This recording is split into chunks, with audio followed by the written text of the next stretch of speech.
ಅಮ್ಮ, ಇನ್ನು 8 ದಿನದಲ್ಲಿ ಸೀಮಂತ ಮಾಡೋಣ ಅಂತ ಹೇಳಿ ಇವರು ಹೇಳಿದ್ರು. ಆದರೆ ಅದಕ್ಕೂ ಮುಂಚೆ ನಿಮ್ಮ ತಾಯಿನ ಕೂಡ ಕರೆಸ್ಕೊ ಅಂತ ಕೂಡ ಹೇಳಿದ್ರು.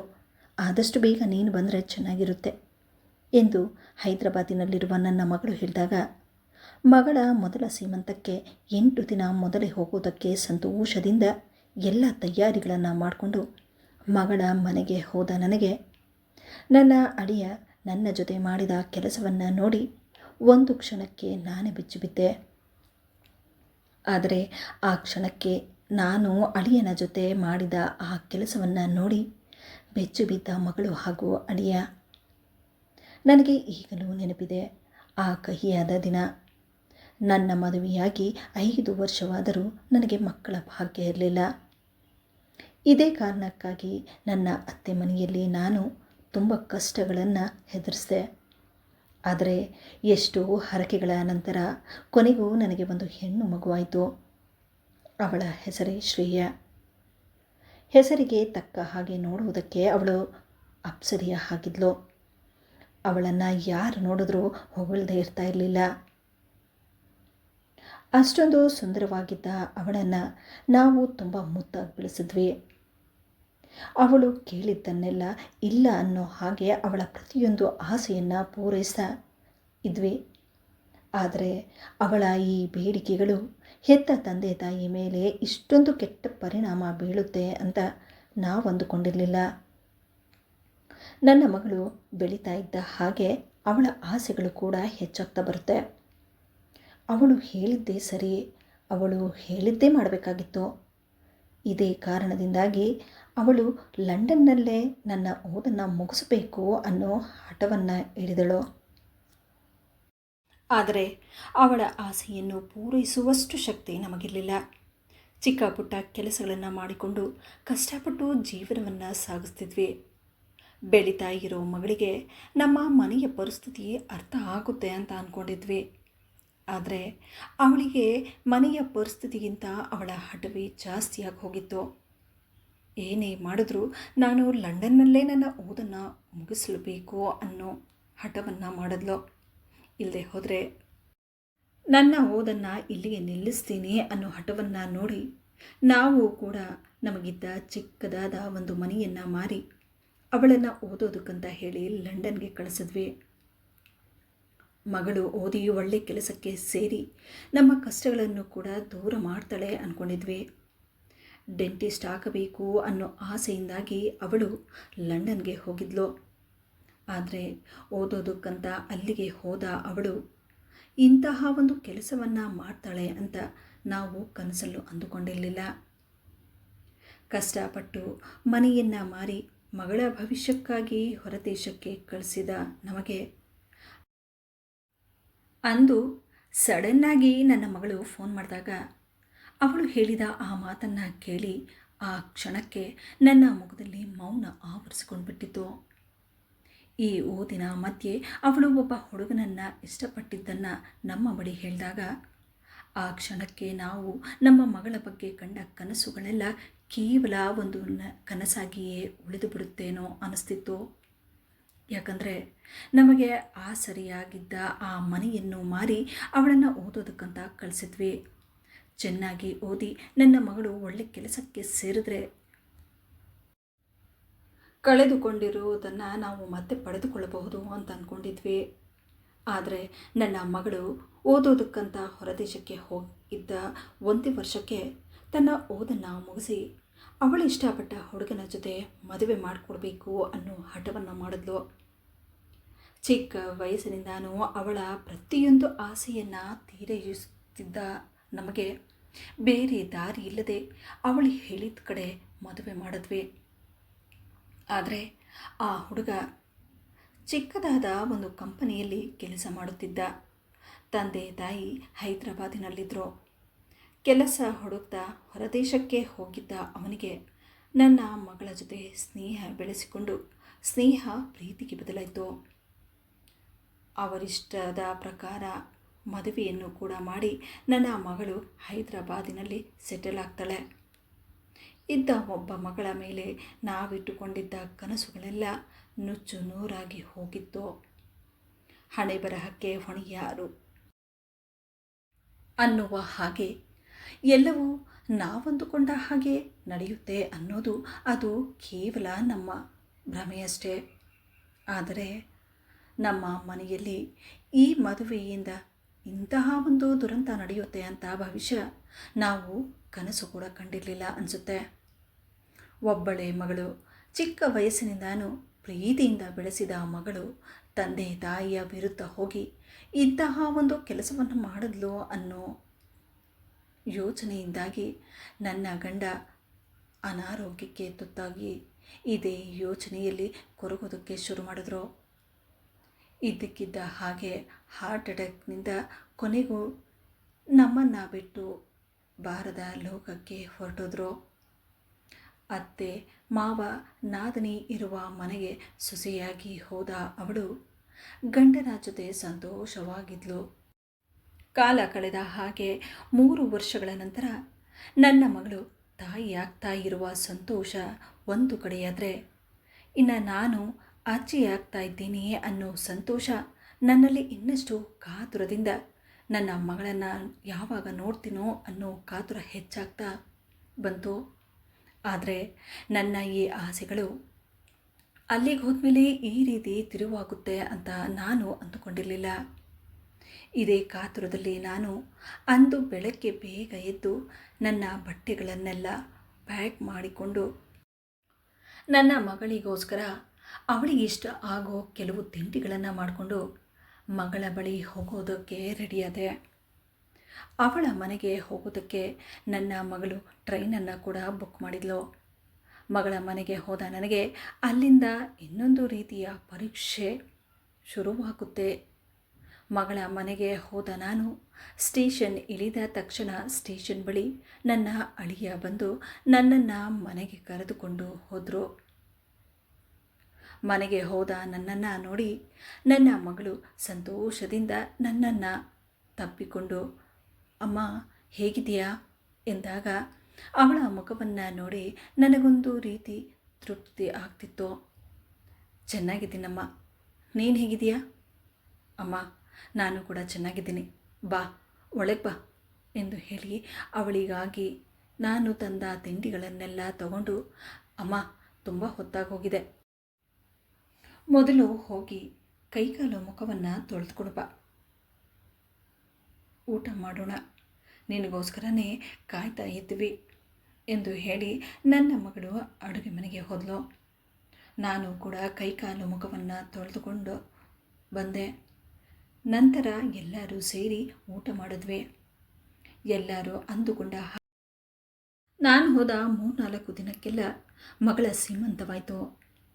ಎಲ್ಲ ಮುಗಿದ ಮೇಲೆ ಇನ್ನೇನು ನಾನು ಹೊರಡಬೇಕು ಅನ್ನುವಷ್ಟರಲ್ಲಿ ನನ್ನ ಮಗಳು ನಾನು ಕುಳಿತಿದ್ದ ಆ ರೂಮ್ಗೆ ಬಂದು, ಅಮ್ಮ ಡಾಕ್ಟ್ರು ಬರೋ ತಿಂಗಳು ಡೇಟ್ ಕೊಟ್ಟಿದ್ದಾರೆ, ಡೆಲಿವರಿ ಆಗಿಬಿಡ್ಬೋದು, ಒಬ್ಬಂಟಿ ನೀನಲ್ಲಿ ಹೋಗಿ ಏನು ಮಾಡೋದಿದೆ?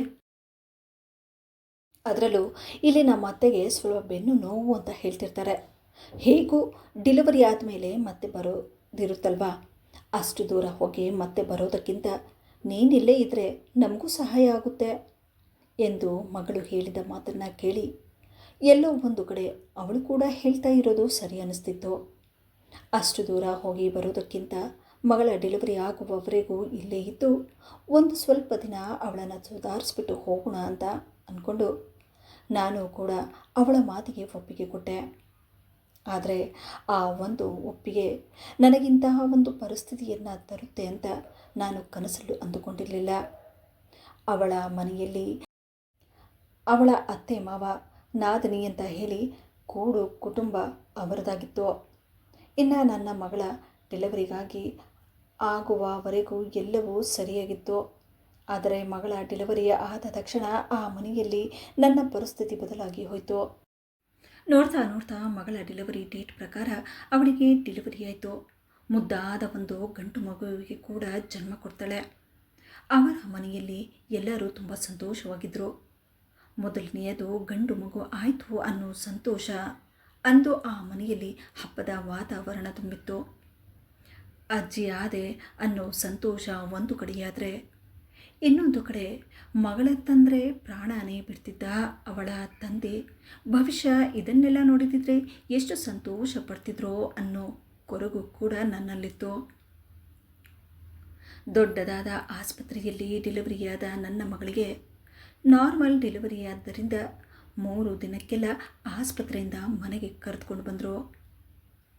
ಇನ್ನು ಮನೆಗೆ ಬಂದ ಮೇಲೆ ಇಡೀ ದಿನ ನಾನು ನನ್ನ ಮೊಮ್ಮಗನ ಬಳಿಯೇ ಇರ್ತಿದ್ದೆ. ನನ್ನ ಮೊಮ್ಮಗನಿಗೆ ಸ್ನಾನ ಮಾಡಿಸುವುದಾಗಲಿ, ಸರಿಯಾದ ಸಮಯಕ್ಕೆ ಅವನಿಗೆ ನಿದ್ದೆ ಮಾಡಿಸುವುದು, ಅಜ್ಜಿಯಾಗಿ ನನ್ನ ಕರ್ತವ್ಯವನ್ನು ಹಗಲು ರಾತ್ರಿ ನಿದ್ದೆ ಮಾಡದೆ ನಿಭಾಯಿಸ್ತಾ ತಿಂಗಳುಗಳು ಕಳೀತಾ ಬಂತು. ನಾನು ಮಗುನ ನೋಡಿಕೊಂಡ್ರೆ ನನ್ನ ಮಗಳ ಅತ್ತೆ ಅಡುಗೆನ ಮಾಡ್ತಿದ್ರು. ಮಗುನ ನೋಡಿಕೊಂಡು ನಾನು ಮನೆ ಕೆಲಸ ಮಾಡಿಕೊಳ್ಳುತ್ತಿದ್ದೆ. 3 ತಿಂಗಳುಗಳ ನಂತರ ಯಾಕೋ ಆ ಮನೆಯಲ್ಲಿ ಎಲ್ಲರ ವರ್ತನೆ ಬದಲಾಗ್ತಾ ಬಂತು. ಇದ್ದಕ್ಕಿದ್ದ ಹಾಗೆ ನನ್ನ ಮಗಳ ಅತ್ತೆ ನನ್ನ ಮಗಳ ಬಳಿ ಹೇಳುತ್ತಿದ್ದ ಆ ಮಾತು ಒಂದು ಕ್ಷಣಕ್ಕೆ ಬಾಣದ ರೀತಿ ನನಗೆ ಚುಚ್ಚುವ ಹಾಗಿತ್ತಿತ್ತು. ನೋಡಮ್ಮ ಶ್ರೇಯಾ, ನನಗೆ ಮಂಡಿ ನೋವಿರೋದು ನಿನಗೂ ಚೆನ್ನಾಗಿ ಗೊತ್ತಿದೆ. ಅಂಥದ್ರಲ್ಲಿ ಈ ಅಡುಗೆ ಮನೆಯಲ್ಲಿ ಇಷ್ಟು ಹೊತ್ತು ನಿಂತ್ಕೊಂಡು ಅಡುಗೆ ಮಾಡೋದಕ್ಕೆ ನನಗೆ ಆಗೋದಿಲ್ಲ. ಯಾಕೋ ಈ ನಡುವೆ ಮಂಡಿ ನೋವು ವಿಪರೀತ ಆಗೋಗಿದೆ. ಹೇಗೂ ನಿಮ್ಮ ತಾಯಿ ಇದ್ದಾರೆ, ಬರೀ ಮಗುನ ನೋಡ್ಕೊಳ್ತಾ ಇರೋದು ಅಷ್ಟೇ ಅಲ್ವಾ, ಒಂದಷ್ಟು ದಿನ ಅವ್ರ ಕೈಯಲ್ಲಿ ಅಡುಗೆ ಮಾಡಿಸ್ಕೋ ಎಂದು ಹೇಳಿ ಅವಳ ಅತ್ತೆ ಅಲ್ಲಿಂದ ಹೊರಬಂದಿದ್ದನ್ನು ನನ್ನ ಮಗಳು ಕೂಡ ಏನು ಹೇಳದೆ ಮೌನವಾಗಿಬಿಟ್ಟಿದ್ಲು. ಆ ಕ್ಷಣಕ್ಕೆ ಅವಳು ನನ್ನ ಹತ್ರ ಬಂದು, ಅಮ್ಮ, ನಮ್ಮ ಅತ್ತೆಗೆ ಮಂಡಿ ನೋವು ಜಾಸ್ತಿ ಆಗೋಗಿದೆ, ಹೇಗೂ ನೀನು ಮನೆಯಲ್ಲಿದ್ದೀಯ ಅಲ್ವಾ, ಸ್ವಲ್ಪ ದಿನದ ಮಟ್ಟಿಗೆ ಅಡುಗೆನೂ ಕೂಡ ಮಾಡ್ಕೊ.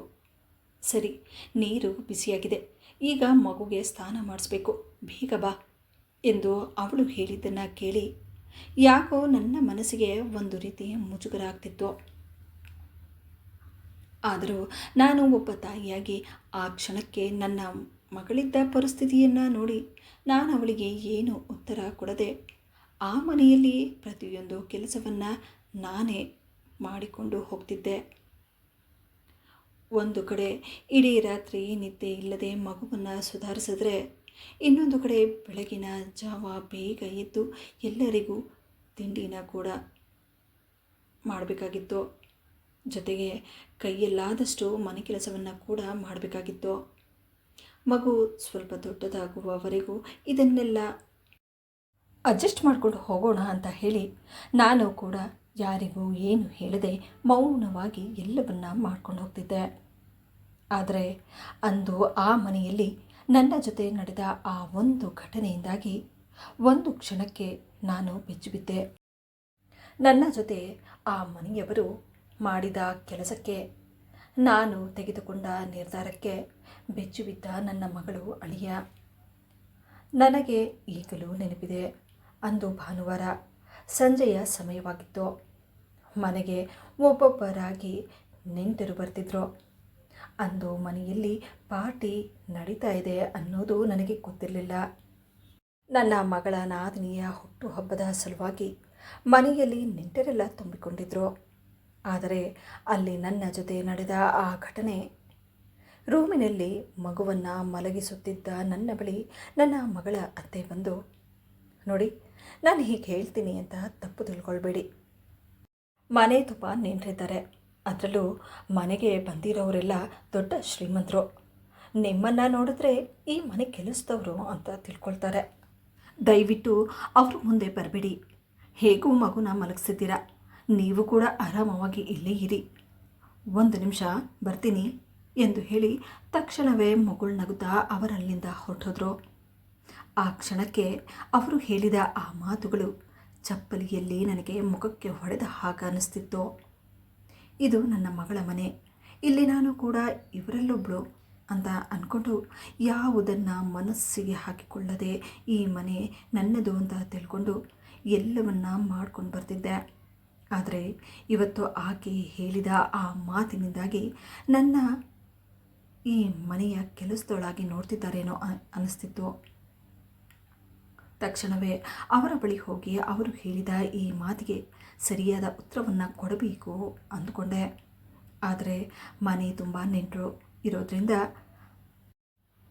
ಅವರ ಮುಂದೆ ತಮಾಷೆ ಮಾಡುವುದು ಬೇಡ ಅಂತ ಹೇಳಿ ನಾನು ಸುಮ್ಮನಾಗೋದೆ. ರಾತ್ರಿ 12 ಗಂಟೆಯಾದರೂ ಮನೆ ತುಂಬ ನೆಂಟರಿದ್ದರಿಂದ ನಾನು ಮಗುನ ಮಲಗಿಸಿ ಮಲಗಿಬಿಟ್ಟೆ. ಮತ್ತೆ ಬೆಳಗಾದ ತಕ್ಷಣ ನನ್ನ ಮಗಳು ನನ್ನ ಬಳಿ ಬಂದು, ಇದೇನಮ್ಮ ಇವತ್ತು ಇಷ್ಟೊತ್ತಾದರೂ ಮಲ್ಕೊಂಡೇ ಇದೆಯಾ ಎಂದಾಗ ಅಲ್ಲಿಗಾಗಲೇ ಬೆಳಗಿನ ಜಾವ ಸಮಯ 6 ಗಂಟೆಯಾಗಿತ್ತು. ಆಗ ಅವಳ ಮಾತನ್ನು ಕೇಳಿ ನಾನು, ಇನ್ನೇನಮ್ಮ ಮಾಡಲಿ, 5 ಗಂಟೆಗೆ ಎದ್ದು ಈ ಮನೆ ಕೆಲಸ ಮಾಡಬೇಕಾಗಿತ್ತಾ ಎಂದಾಗ ನನ್ನ ಮಗಳು, ಯಾಕಮ್ಮ ಈ ರೀತಿ ಮಾತಾಡ್ತಾ ಇದೆಯಾ ಎಂದು ನನ್ನ ಮಗಳು ಹೇಳಿದ್ದನ್ನು ಕೇಳಿ ನಾನು, ಯಾಕೆ ನಾನು ತಪ್ಪು ಮಾತಾಡ್ತಾ ಇದ್ದೀನಾ ಎಂದಾಗ ನನ್ನ ಮಗಳು, ಸರಿ ಇವತ್ತು ನಾನು ನಿಮ್ಮ ಅಳಿಯ ಸ್ವಲ್ಪ ಶಾಪಿಂಗ್ ಮಾಡೋದಿದೆ, ಮಗುನ ನೋಡ್ಕೊ ಹೋಗ್ಬಿಟ್ಟು ಬರ್ತೀನಿ ಎಂದಾಗ ನಾನು ಹೇಳಿದೆ, ಈ ಕೆಲಸನ ನಿಮ್ಮ ಅತ್ತೆ ಕೂಡ ಮಾಡ್ಬೋದಲ್ವಾ ಅಮ್ಮ, ಬೆಳಗ್ಗೆ ಏನಾಗಿದೆ ನಿನಗೆ, ಯಾಕೆ ಈ ರೀತಿ ಎಲ್ಲ ಮಾತಾಡ್ತಾ ಇದ್ದೀಯಾ, ಇಷ್ಟು ದಿನದಿಂದ ನಮ್ಮತ್ತೆನೇ ನೋಡ್ಕೊಳ್ತಿದ್ರಾ, ನಮ್ಮತ್ತೆ ಕೈಯಲ್ಲಿ ಇದನ್ನೆಲ್ಲ ಮಾಡೋದಕ್ಕಾಗೋಲ್ಲ ಅಂತ ಗೊತ್ತು ತಾನೇ ನಿನಗೆ ಎಂದಾಗ, ಹಾಗಾದರೆ ನಾನೇನು ಈ ಮನೆ ಕೆಲಸದವಳ, ನೀನು ನಿಮ್ಮತ್ತೆ ಮಾತಾಡೋದು ನೋಡಿದ್ರೆ ನನಗೆ ಹಾಗೆ ಅನ್ನಿಸ್ತಿದೆ. ನೆನ್ನೆ ನೋಡಿದ್ರೆ ಮನೆಯಲ್ಲಿ ಅಷ್ಟು ಜನ ಇದ್ದಾರೆ, ನಿಮ್ಮ ಅತ್ತೆ ರೂಮಿಗೆ ಬಂದು ಹೊರಗಡೆ ಬರಬೇಡಿ, ನೋಡಿದವರು ನಿಮ್ಮನ್ನು ಮನೆ ಕೆಲಸದವರು ಅಂದ್ಕೊಳ್ತಾರೆ ಅಂತ ಹೇಳ್ತಾರೆ.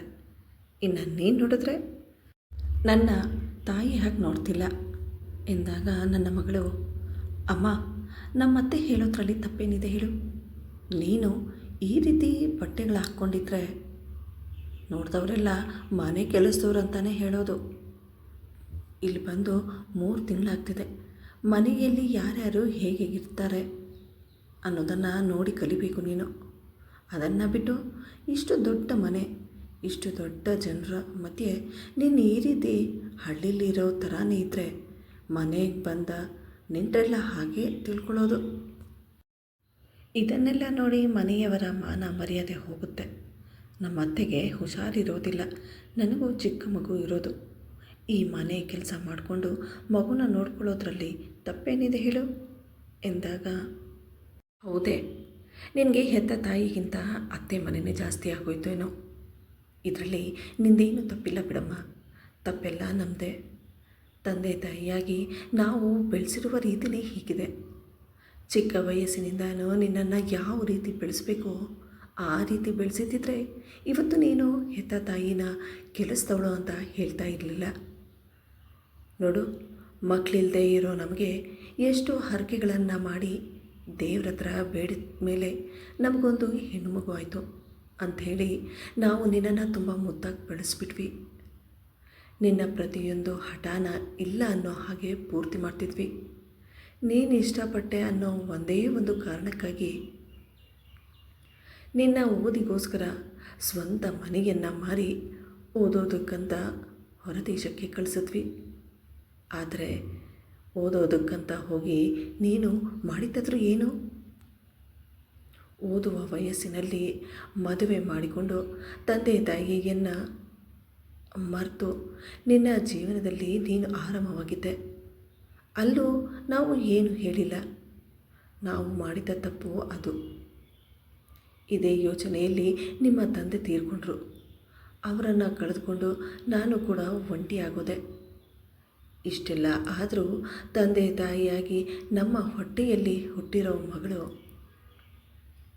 ಸಂತೋಷವಾಗಿರಲಿ ಅಂತ ಹೇಳಿ ನಾವು ನಮ್ಮ ಆಸೆ ಆಕಾಂಕ್ಷೆಗಳನ್ನೆಲ್ಲ ಬಿಟ್ಟು ನೀನು ಚೆನ್ನಾಗಿರಲಿ ಅಂತ ಹೇಳಿ ಎಲ್ಲವನ್ನ ತ್ಯಾಗ ಮಾಡಿದ್ವಿ.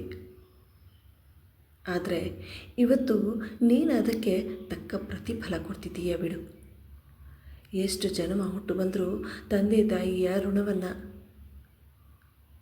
ತೀರಿಸೋದಕ್ಕಾಗಲ್ಲ. ಅಂಥದ್ರಲ್ಲಿ ನಾನು ಹೆತ್ತ ಮಗಳೇ ನನ್ನ ಮನೆ ಕೆಲಸದವಳು ಅಂತಂದ ಮೇಲೆ ಇನ್ನು ನಿನ್ನನ್ನು ನಾನು ನನ್ನ ಮಗಳು ಅಂತ ಹೇಳೋದಕ್ಕೆ ನಾಚಿಕೆ ಆಗ್ತಿದೆ. ನನಗೆ ಈಗ ಅನ್ನಿಸ್ತಿದೆ, ಆಗ ನಿನಗೋಸ್ಕರ ಅಷ್ಟೆಲ್ಲ ಮಾಡಿದ್ದು ಯಾರಾದರೂ ಒಬ್ಬ ಅನಾಥ ಮಗುಗೆ ಇಷ್ಟೆಲ್ಲ ಮಾಡಿದಿದ್ರೆ ಬಹುಶಃ ಇವತ್ತು ಆ ಮಗು ನಮ್ಮನ್ನು ತಂದೆ ತಾಯಿ ಸ್ಥಾನದಲ್ಲಿ ನೋಡ್ತಿದ್ದೇನೋ ಅನ್ನಿಸ್ತಿದೆ. ನೀನು ಇಷ್ಟೆಲ್ಲ ಮಾಡಿದ್ರೂ ನನ್ನ ಮಗಳು ತಾಯಿಯಾಗ್ತಿದ್ದಾಳೆ ಅನ್ನೋ ಸಂತೋಷದಲ್ಲಿ ನಾನು ಇಲ್ಲಿಗೆ ಬಂದೆ. ಆದರೆ ನೀನು ನಿನ್ನ ಅತ್ತೆ ಮುಂದೆ ನನಗೆ ಕೊಟ್ಟ ಮರ್ಯಾದೆಯನ್ನು ನೋಡಿ ನೀನು ನನ್ನ ಮಗಳಾಗಿದ್ದಕ್ಕೂ ಸಾರ್ಥಕವಾಯಿತು ಅನ್ನಿಸ್ತಿದೆ. ನಿನಗೆ ನಿನ್ನ ಅತ್ತೆಯ ಮಂಡಿ ನೋವು ಕಾಣಿಸುತ್ತು, ಆದರೆ ನಿನ್ನ ತಾಯಿ ಈ ಮನೆಯಲ್ಲಿ ಪಡ್ತಿದ್ದ ಕಷ್ಟ ಅರ್ಥ ಆಗಲಿಲ್ವಾ? ಒಂದು ಮಾತು ತಿಳ್ಕೊ, ತಾಯಿ ಅಂತಂದರೆ ಏನು ಅನ್ನೋದು ನಿನಗೆ ಹೋಗ್ತಾ ಹೋಗ್ತಾ ಅರ್ಥ ಆಗುತ್ತೆ. ಯಾಕಂದರೆ ಈಗ ತಾನೇ ನೀನು ಕೂಡ ತಾಯಿಯಾಗಿದ್ಯಾ. ನೀನು ಮಾಡಿದ್ದನ್ನೇ ನಿನ್ನ ಮಕ್ಕಳು ಕೂಡ ಮಾಡೋದು. ನಾನು ಇಲ್ಲಿಗೆ ಬಂದು ತುಂಬ ದೊಡ್ಡ ತಪ್ಪು ಮಾಡಿಬಿಟ್ಟೆ.